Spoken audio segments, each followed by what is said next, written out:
she's working on the fine-tuning connection, which is when you're attempting to create pressure before movement, right? So that you know how much pressure your partner wants from you when you're just standing still versus how much pressure when they actually move, or how much pressure it takes to actually get you to move. And so she says, I have a tendency to want to try to maintain whatever pound of pressure I think I'm being asked to in a connection, but this seems to conflict with the keep going until your momentum is changed idea. Right? So I'm sure a lot of you have heard of that concept of, the momentum, keep going until your momentum is changed, which means once you're set going, right, you want to keep going until someone stops you. And then if they send you the other way, you want to keep going until someone stops you again. So how do we take that into consideration while also allowing someone to build pressure on us to create 5 pounds of pressure? And how do we know whether they're trying to create pressure and have us keep that pressure, or whether they want us to continue with the momentum? Is that about right, Jennifer? And Cameron had a great answer to it. He said, oh, and just for context, Jennifer does primarily West Coast swing. And she says some leads seem to want a constant connection, while others want me to be changing connection and keeping momentum. And I definitely agree with Cameron on everything he said, which is, one, it varies dance to dance whether someone wants a constant connection or whether they want you changing connections. But I don't think the technique has to change for you to decide what you're going to do. So let's see, what else did he point out that was really good?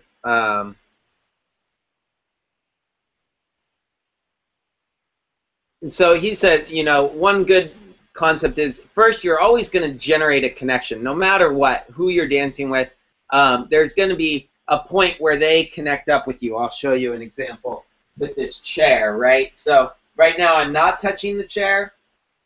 Now I'm touching the chair. Some people are going to consider this connection. For me, this is like connecting somewhat, but I think of connection to the whole body when I'm trying to dance. So the pressure right now is not in the whole body because I can't feel the whole body. It's not until I press hard enough that I get that squeeze between the body and my fingers, where our skin squishes like this. If you watch my fingers, not squishing, now it's squishing, right? Then you can start to feel the whole body. And we could get into technicalities of, well, depending on how much squeeze there is, you might only feel the upper body. Actually, it's not about how much squeeze, but you might only feel the upper body, or you might feel all the way down into their feet. And if you check out the fine-tuning connection drills, right, that's where it explains it more. But for this question, we're looking more at, like, how do I tell when someone just wants to connect with me, right, or they want to connect and they want to walk with me, moving me somewhere, and at what point do I know that they want to release and they want me to keep going versus they want just to stop and for me to still be in their hand.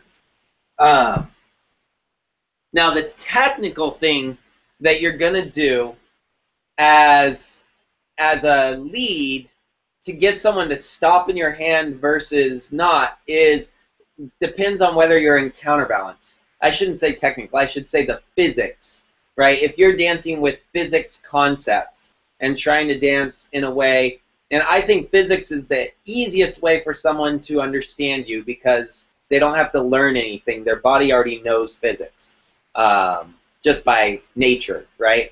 So if you want someone to follow you every step of the way, then it's a lot easier if you're in counterbalance with that person, right? Because if you're in counterbalance, they don't have the feeling like if we're moving in that direction, straight forward, they don't have a feeling that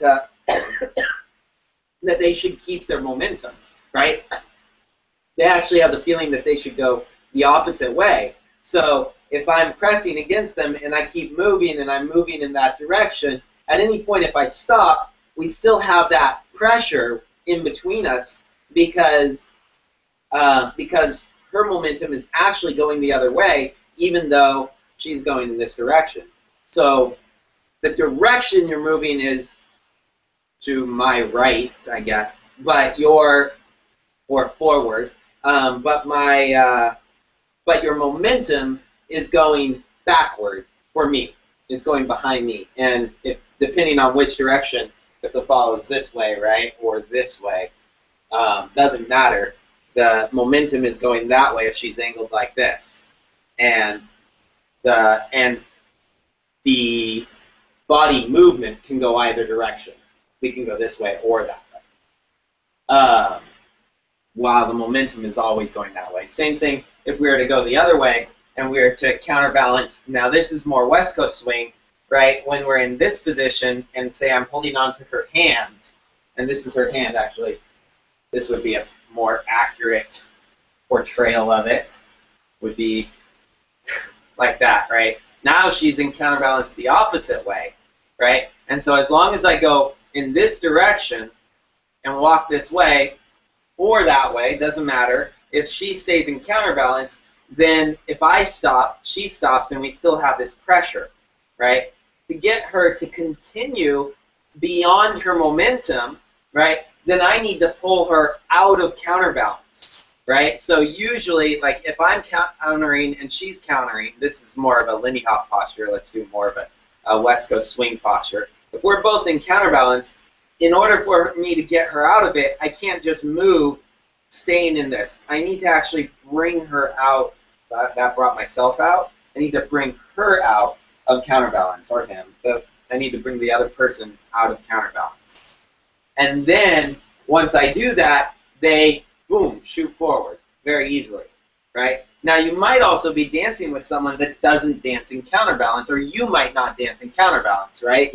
It might be in your scene that you don't dance in counterbalance, in which case, if the lead gives you 5 pounds of pressure, and he's moving you with 5 pounds, and you keep that 5 pounds, the time that you release it is when he slows down, right? So if he moves, if he goes like this, that's one move that starts out with momentum, and then it slows down. So almost immediately, you move and then you disconnect, right? But if you were to move further, if you were to go like this far and then slow down, you'd keep that connection all the way until the slowdown. Let me just make sure. Okay. Is this making sense? Are there any questions on this so far? I think if I haven't covered anything on that. Counterbalance. Oh, I want to point out, it does become confusing if you're in counterbalance and he's not, right? And that's where things can get messy is, let's say you go into counterbalance, right? And he's not leading you out of it. He's just kind of asking you to go in this direction. He's like, hey, come this way. But you're not actually going out of counterbalance. You're just staying in it and moving in the direction. Then you're always going to have that feeling of like 5 pounds of pressure, right? And you're not going to know when he wants you to release. So it's really important to be in counterbalance when he wants you to be, or not when he wants you. And well, I mean, that's a different question. When do we want to be in, how do we know he wants us to be in counterbalance or not? So I'll save that for if you guys want to ask that question, go ahead, type it in. I want to cover this question first. So, the other thing, yeah, I think that covers that. There's one thing I wanted to mention is you also want to choose what parts of the dance you're leading and what parts of the dance you're following. And that goes, you know, Jennifer, I assume you're mainly a follow, but this still applies to you. I believe this applies to anyone. The more advanced you become as a dancer, the more you want to decide what you're choosing to do, which for me is what I call leading, like I'm choosing to make this happen, versus what you're following because your lead is making it happen, right? And the advanced dancers that I know, they're choosing the things that will make the best dance. So I see your question. You're interested in the question about counterbalance, so we can cover that after this one. What was I going to say? The thing that I want you to think about is, oh, right, so pounds of pressure. This lead might not be leading the pounds of pressure, right? So he, actually, you know what? I think your other question, this will answer your other question as well. So let me go into your second question and talk about how this connects with it. Yeah. So your other question was, you know, I dance a lot of West Coast swing, and the person I dance with a lot isn't learning the technique as much as I am, and so he kind of yanks me really fast with his arm and doesn't move his body. He yanks his arm on the one, on the first count, and then he doesn't move his body until the second count, right? And so some of your local teachers have been telling you not to let him pull you out of your anchor, and you said that pretty much everyone he dances with takes that yank on the one to mean move, whereas your understanding is that really it should mean connect very quickly with a lot of pounds of pressure. So I experimented with him and realized I could connect quickly as I needed, and but he became annoyed when I connected very quickly with a lot of pressure, and he wanted me to move until, you know, he became annoyed that I wouldn't move until he took a step, right? So you're connecting. He's basically going like this. Or, sorry, he's not even moving. He's probably going like this, right? He's going, whoom, and then moving on the two and doing a lot of arm. And you're not letting his arm move. You're just going, bam, connect, so that he gets this, like, connection up, and we're resisted. It would look like me going, instead of me going like this and getting the movement, I'm going, and I don't get any movement. But there's a lot of pressure, and I've connected up really quickly. And then I can move the partner with my body, is what happens. But he's getting annoyed because he wants you to move. And you're worried about doing that, like you want to have a good dance with him and be happy, but you don't want to have bad habits. And so that's where, for me, this is where you want to decide there's certain parts of the dance that you should be leading because you're more advanced than him, right? So in other words, this concept of the amount of pressure that there's going to be before movement is something that I would recommend that you lead, because he's clearly unaware of it, right? He's just like, he's not asking for a lot of pressure. He's actually asking you to move, right? That's what he's expecting. And so for me, that means his amount of pressure to get you to move is one of two things. Either it's very, very little or none, right? He's not even connecting at all, and he's just like, okay, let's move again. Let's go with that one. Let's say it is that. Then it's your choice whether you want to connect 1 pound of pressure and then move, connect 0.1 pounds of pressure and then move, or no connection at all and just move, right? And what is going to give you the best dance with him, right? If he's not going to lead the amount of pressure, then you get to decide. Now, right now, you test it out. Well, let's try, 10 pounds of pressure. Let's try, boom, just connecting really heavy, and then see what he does.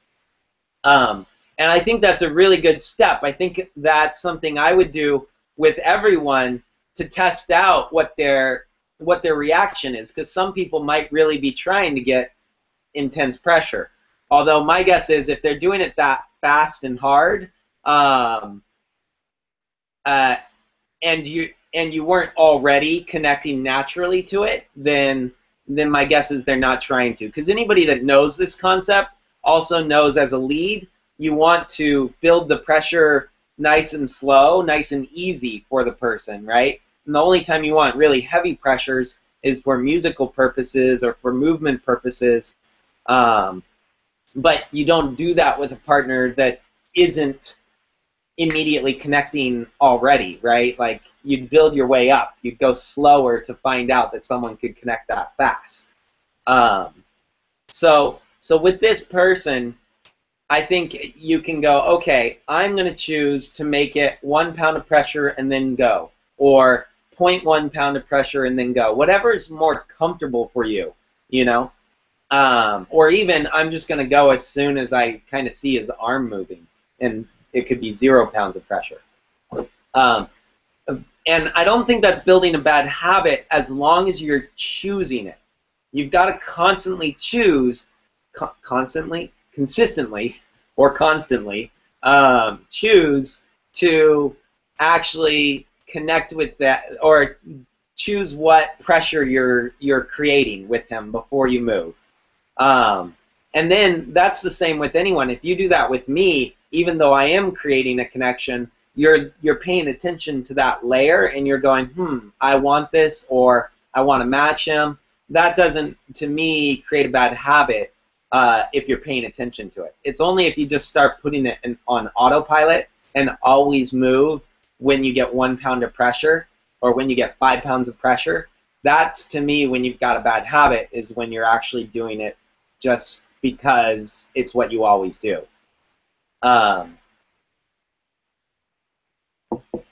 So that would be my suggestion, is with this guy, I would choose it. You know, and you can tell him what you're doing. You could explain, oh, well, I'm working on this thing where we create the connection before we move. That way you have more control over when I move, how I move, things like that. Oh, I do have one other suggestion on this that might be something that's missing from you that you didn't realize. It could be that he's trying to create a connection earlier in the dance. So in other words, in West Coast Swing, you bring someone from this side of the floor, right? You bring them over to this side of the floor, and then eventually you create a connection, and then you bring them back over to that side of the floor, right? Is an example of a move. Basically, you're going from this handhold to a relaxed handhold back to this handhold at some point. And usually it's on this anchor step that this happens, right? The 5 and 6 or the 7 and 8, you get this connection on your last triple step, right? Now it's possible that you're not connecting on that triple step when he's looking for the 5 pounds of pressure or 6 pounds or something like that. And so he's actually asking for that pressure earlier, and then on the 1, he's expecting you to already have the connection and then just move, right? And whether that be move just with his arm or move with his body, he's expecting you to move at that point because you've already set the tension for that movement. So that's something to be aware of, is it might be that you're missing that connection that he's giving you, that he gave you earlier, or he was trying to give you earlier. That's also just in general, if you're looking at, like, why is something, why is there a problem in this move? Why is it going wrong, right? Why is it not working the way we want it to work? Always go 1 or 2 beats before whatever the problem area is, and usually you find something there that could help make things smoother.